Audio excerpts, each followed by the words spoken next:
Thank you, Honourable Speaker. I'd also like to air my voice on this motion. Honourable Speaker, Honourable Members, at the attainment of independence, the late Andimba Toivo was quoted as saying, "The unity of our people is the most important precondition to obtain the goals we set for ourselves. We must cherish this unity and nurture it." End of quote. Allow me to use those profound words by the late Andimba Toivo as a benchmark to properly scrutinize whether we have indeed managed to nurture unity in a manner that propels us to achieve the goals we set for ourselves on the 21st of March 1990. Regrettably, Namibia never had a formal process of national reconciliation like the South Africans had with the setting up of the Truth and Reconciliation Commission in 1996.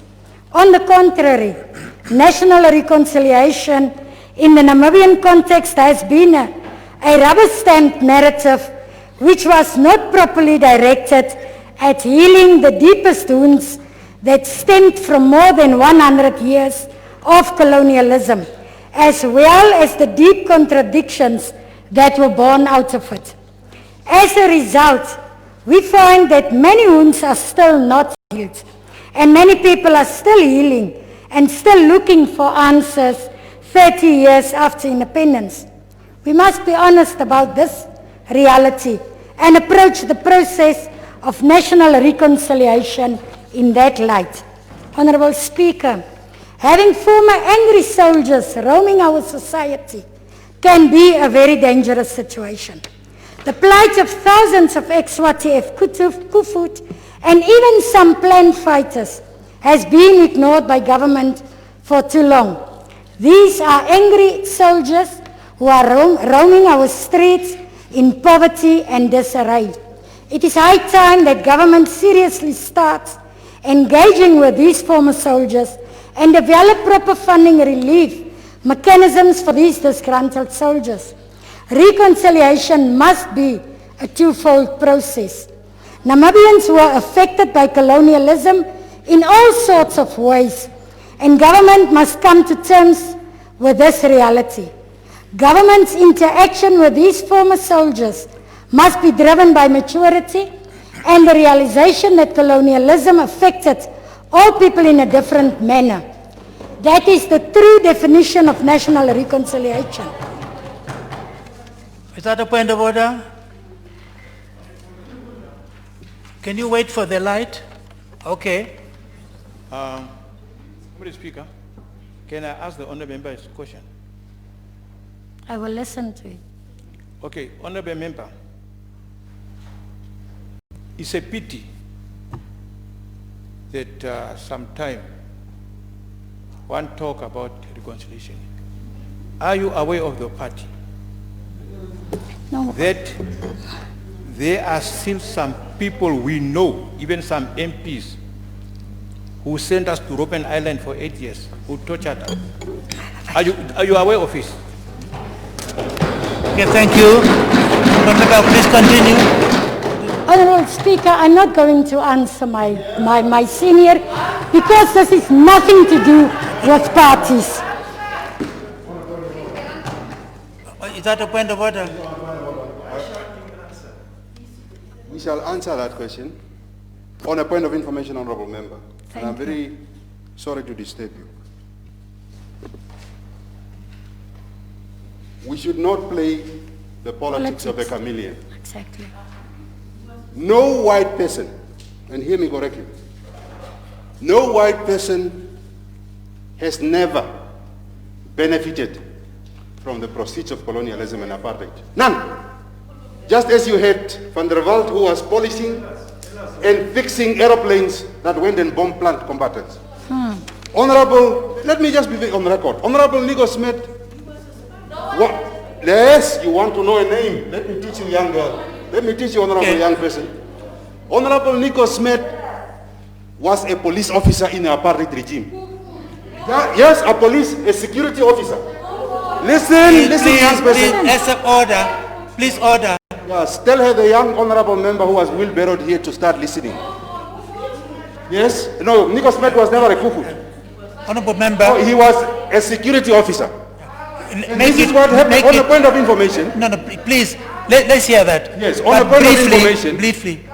Honorable Nico Smith slept with a non-white woman. He had a relationship with a non-white woman. It's history. He was chased. Listen. Listen. It's information. He was you chased. want information. Okay. Because of this relationship. Okay. Because of this relationship with a non-white woman. Okay. He fathered a child. Yeah. The child exists. He was chased by the same apartheid regime that he was working on, and therefore he became a political activist. Now, the party that has Chunga, who's the original councillor, was a SWAT-TF member. He's the original councillor in Zambezi. Okay. Van der Walt was working for SWAT-TF.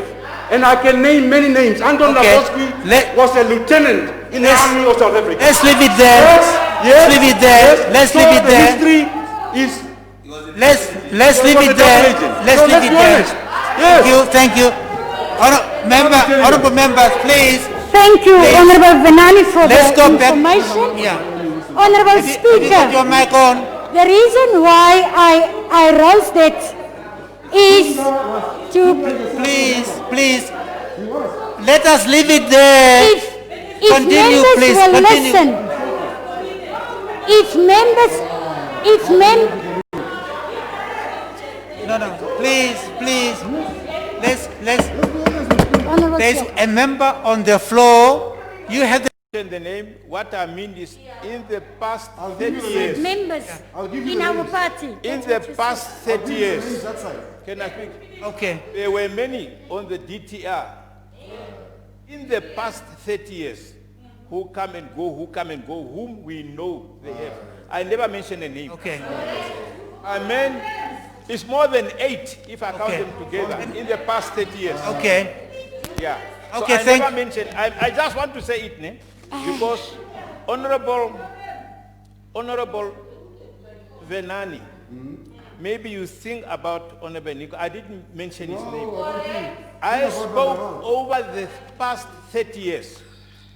From 1968 up to 1988. Honourable Speaker, On the let side, Honourable Ikanjo take his Who own were floor. torturing us Okay. over the past 30 Okay, years. okay. 8 of them were here. Okay, thank you. What I speak. As a point of information, let's leave it there. Let's leave it, please. From a member, continue. Honourable Speaker, I wish that Honourable Ikanjo will take his own floor and make his own speech if he has Yeah, a contribution. Please. However, I want to point out that when Honourable Van Wyk asked the Right Honourable Prime Minister on Friday in this House about the 36 million which was acknowledged by the President, in fact, in 2018, the Right Honourable Prime Minister responded that no money was ever paid by the South African government to that effect. I'm having an extract from the NBC, and it was in a daily newspaper, and I want to read from it. The date is the 11th March of 2018. President Geingob acknowledges payout to former Plan, SWAT-TF and Kufut fighters. President Hage Geingob has acknowledged that the South African government paid 36 million Namibian dollar to be distributed among former Plan, SWAT-TF and Kufut fighters. It's not my words, I'm having the extract. It's there, the records are there.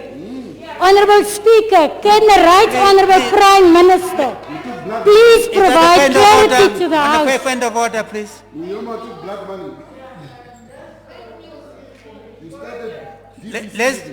Let's hear each other. Yeah, just for information, Okay. Please, let's listen to each other. what has been quoted there or mentioned there, it was mentioned in this house. And the president said that money has never come to the SWAPO-led government. They have distributed it. That is the fact. Thank you, thank you. Please continue. Honourable Speaker, DBC, how was DBC started? I really want clarification on it because it is contradicting.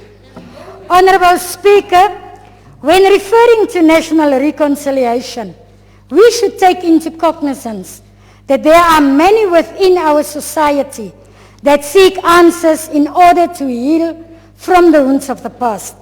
The sensitive topic of the people, and many mentioned it, that died at the Lubango has been blatantly ignored by our government. The families of those who were detained and killed in the Lubango dungeons still do not have closure up to date. The evidence strongly supports that mass atrocities took place in the dungeons. It is reported that more than 4,000 people were detained in the dungeons, but less than 200 returned to Namibia at the attainment of independence.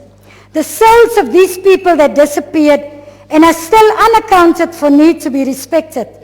Their families need closure, as Honourable Fries already mentioned as well, so that the healing process can begin. A Truth and Reconciliation Commission in regards to these dungeons needs to be launched. That is the true meaning of reconciliation.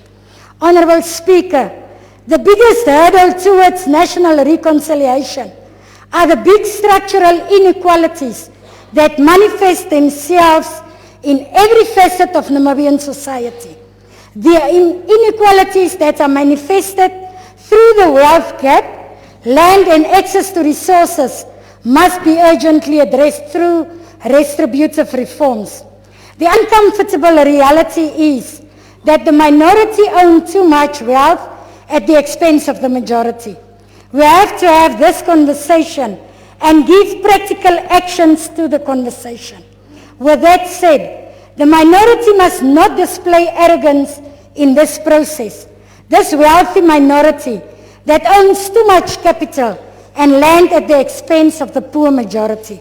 This conversation has been going on for too long, but not much has been done to rectify the deep structural inequalities that we speak of each and every year in this August House. Honourable Speaker, as a reverend myself of the Anglican Church, I am deeply disturbed by the fact that the Church has been left out of this whole conversation and process. The Church is indeed the basic unit of society for the vast majority of Namibians. The Church can provide much needed guidance and solutions to the deep-seated questions of national reconciliation, particularly on societal issues such as gender-based violence that threaten the very fabric of our national reconciliation agenda. I therefore implore government to engage religious leaders on issues of national reconciliation. And I thank the one party that actually invited bishops to this debate. In conclusion,